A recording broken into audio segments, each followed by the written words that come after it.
Good morning, everyone. Appreciate your attendance here today. To begin this morning, I have to tell you that it has fallen my lot to deliver some sad news. Chip Nottingham's brother, I think older brother, unexpectedly passed away last night. And he's been called back to Washington, D.C. to minister to his family and parents and so forth, and under the circumstances. So that sort of casts somewhat of a dark pall over our day today. Certainly for the STB staff and the other members, we send our condolences to the family, and I wish them well, and we'll be trying to support them however we can over the next few days and weeks. We appreciate your attendance here today. I'm going to read, for the record, the chairman's opening statement, the opening statement of Chairman Nottingham, Kansas City hearing, July 18, 2007. I'm going to read this into the record as if he were here, and then I'll have just very brief remarks, and I'm sure Commissioner Mulvey will have remarks as well, and he will deliver those at the appropriate moment. So we'll read Chairman Nottingham's statement into the record as if he were here, for the record. Good morning. It is wonderful to be here in Kansas City today to conduct a hearing on the transportation of energy resources critical to our nation's energy supply. A field hearing is not something we do every day, but we thought it was a good idea to get out of Washington, D.C. and give people closer to the commodities at issue a chance to tell us what their concerns are. We recognize that transportation provides a vital link in the nation's energy supply chain, and that the movement of coal, as well as emerging commodities such as ethanol and other biofuels, is essential to the reliability of our energy supply.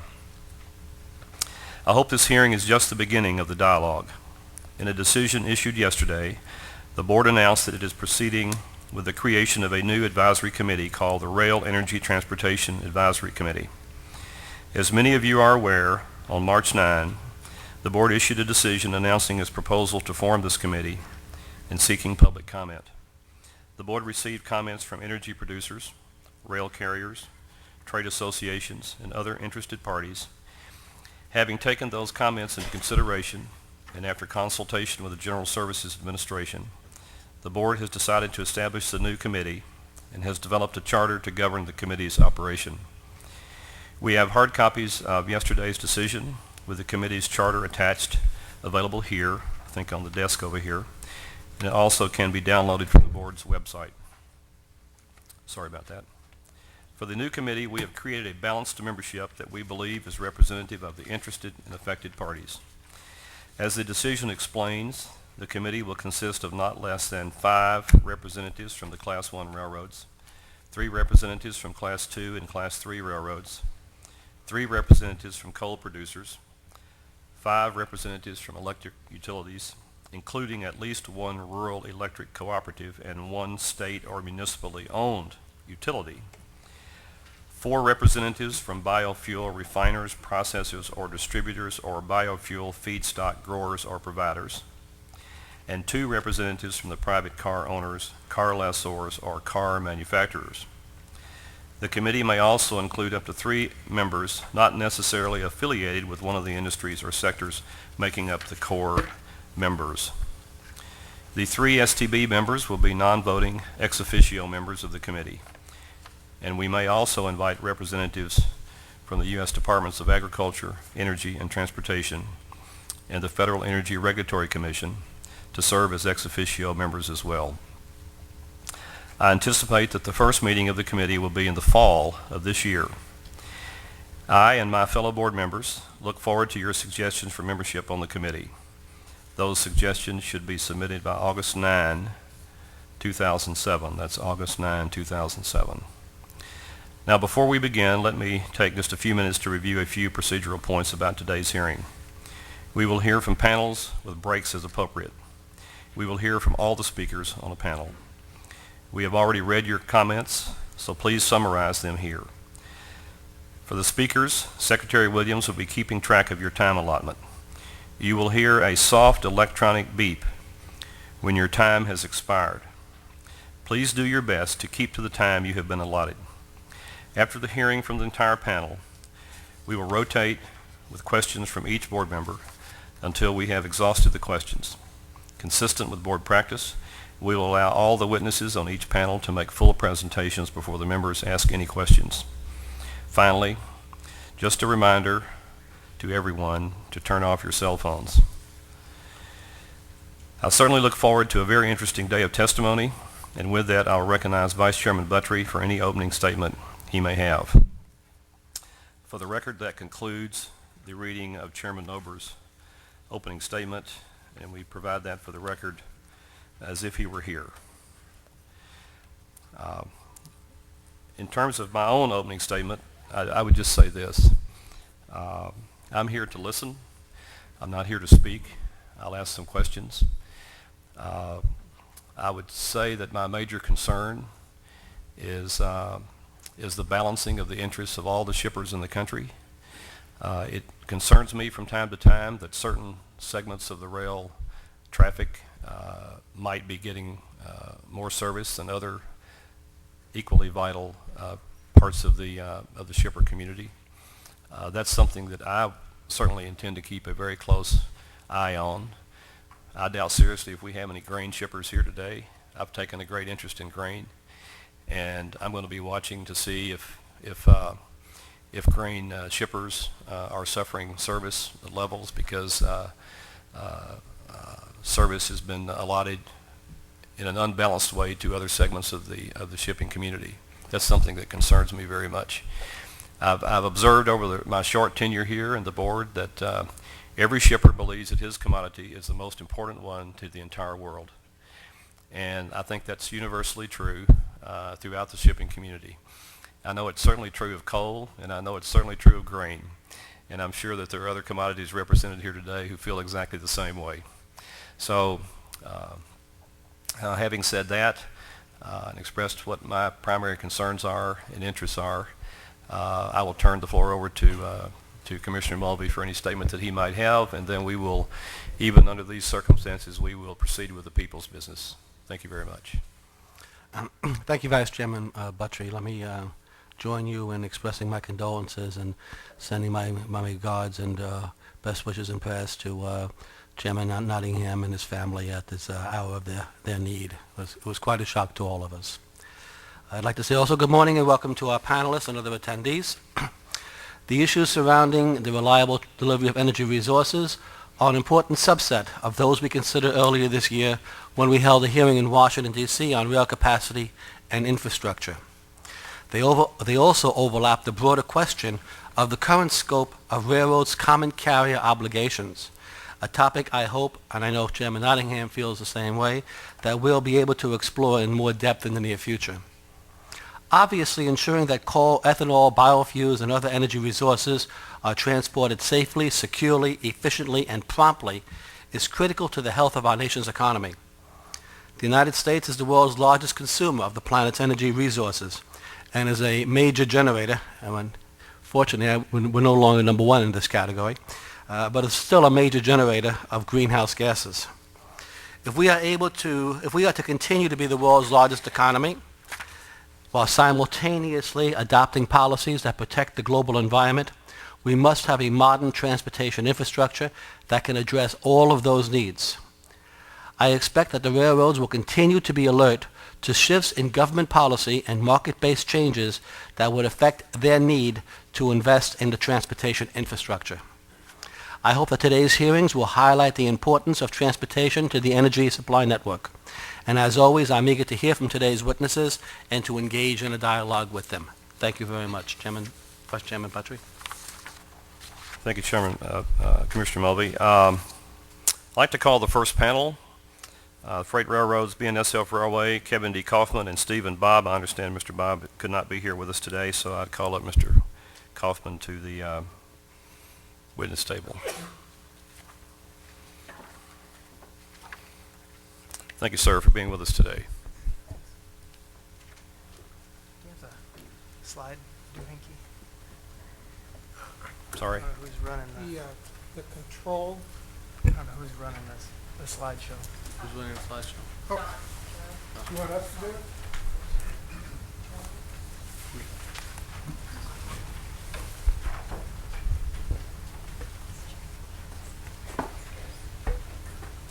Yeah, sorry. Oh, excuse me. I failed to mention that we have Jack Korleski here, who's a witness at this panel as well. I'm sorry. Please come forward. Thank you for being with us today. We could see the side, Jack. You couldn't. Okay. Vice Chairman Buttry, Commissioner Mulvey, thank you for the opportunity to speak. We have just a few slides. We're going to basically just go over a few things. One, an ethanol overview of where BNSF is, what our transportation, what we've done with ethanol to date, how we're dealing with it. And then the last part is what we really think is the issue that should be brought to your attention that may impact the logistical supply chain in the future. Basically, if you look at the, I don't know how I'm going to communicate these slides. Okay, next. If you look at the, if you basically look at ethanol volume, it's a wonderful story. I mean, for the last 10 years, I mean, we've gone from zero to, it's basically grown, almost 20% to 35,000 units. Just keep that in perspective. Next slide. If you look at it from just from our total ag franchise, you'll see that those 35,000 units is just a little tiny piece of what our total ag franchise is, which is approaching 1 million units a year. Next slide. And then if you look at it versus the total BNSF, I'm happy to report that we've grown about over 50% in the last 10 years. But if you can see, most of that growth has been in consumer products and coal. And you'll see that agriculture has grown very appropriately at 18%. But you can see from just the size of the pie pieces that ethanol from the total, as a part of the total units on the railroad, is a very, very small piece of the railroad. Next slide. If you look at then how it's distributed, you'll notice that, of course, everybody knows all the ethanol plants are mostly located in the heartland of the U.S. around the corn areas. The thing that should be compelling is, of course, is the ethanol is being produced where the people aren't, or where the demand for the ethanol is. And the other compelling thing that people should, focus on immediately is where's that ethanol going to go, and what kind of destination infrastructure is available to receive it. Next slide. So what you basically see is the way the ethanol is probably going to move. It's going to move to the population centers in the southeast and the west. And in fact, there's some development, but as we'll see shortly, there's not the growth on the demand side is not at all matched the growth on the production side. And in fact, for the next year and a half, we expect to see a lot more ethanol produced than there will be the logistical capability on the demand side to receive it. Next slide.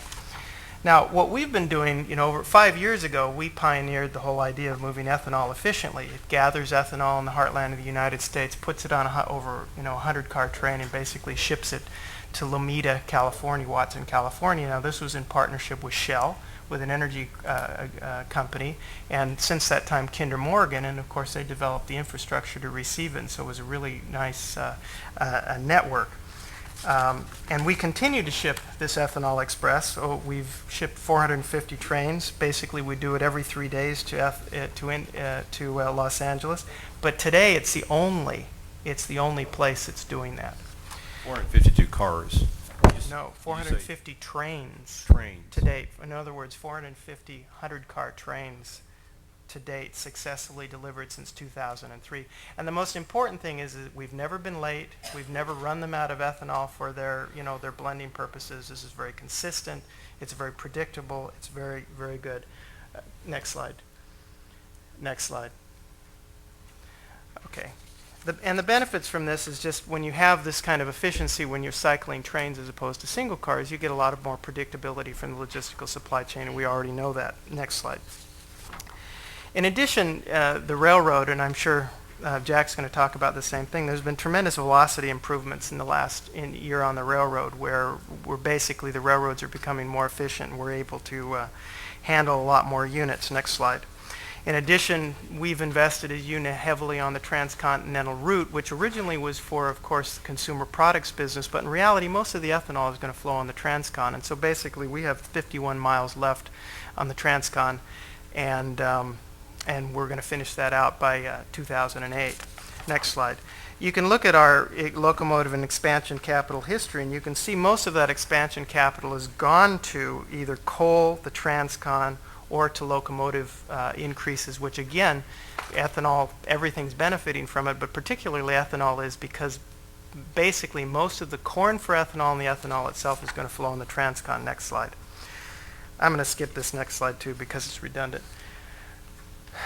The real issues that we're concerned about is the fact that the destination development way lags production. I mean, it's currently being developed, but everybody should understand this is an immature business. It's been a business that's been motivated by public policy, and so some economic signals have been distorted. But basically, we have a huge bubble of production coming on in the next year, and frankly, there is not the destination infrastructure to efficiently receive it. We continue to develop unit train capable destination infrastructure, and I believe Jack will talk about the same thing, because we know that that's the most efficient way to handle it. It's the cheapest way to handle it for the producers. The other big issue that most people don't get is the fact that, and this is normal in an immature business, is that the logistical supply chain management is very fragmented. And let me give you an example. The financing behind these plants have very strict covenants in that financing, and part of that strict covenants are risk management that they require for these plants. The problem is they demand risk management on the inbound corn, they demand risk management on the ethanol, they demand risk management on the DDGs. The people that manage those three areas are not necessarily in the same place, and they don't necessarily talk to each other. So we run into issues today, for instance, where there's a very good ethanol plant that's on our railroad that has accumulated large sums of demurrage simply because they can't coordinate the inbound corn at the same time the outbound ethanol, because the people who are managing the logistical supply chain don't talk to each other. And there's consolidators involved in this and a lot of other things. Now, this is normal for an immature business. This is all going to get worked out. I mean, the business will evolve reasonably efficiently, and the way it's going to happen is ethanol prices are probably going to get a lot cheaper than they are today, and what that's going to do is it's going to induce people to spend the money on destination infrastructure, and they're going to have a huge incentive when their margins begin to shrink to be more proactive in